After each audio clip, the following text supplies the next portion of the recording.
২৬শে মার্চ মহান স্বাধীনতা ও জাতীয় দিবস উপলক্ষে গাজীপুর মহানগর বিএনপি ও এর অঙ্গ ও সহযোগী সংগঠনের আয়োজনে এক আলোচনা সভা অনুষ্ঠিত হয়েছে গাজীপুরের বঙ্গতাজ অডিটোরিয়ামে।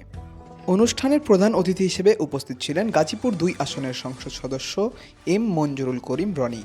সভাপতিত্ব করেন গাজীপুর সিটি কর্পোরেশনের প্রশাসক ও গাজীপুর মহানগর বিএনপি সভাপতি শওকত হোসেন সরকার।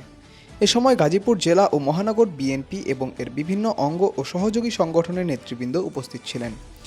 সভাপতির বক্তব্যে প্রশাসক মহান স্বাধীনতা যুদ্ধের জিয়াউর রহমানের অবদানের কথা তুলে ধরেন।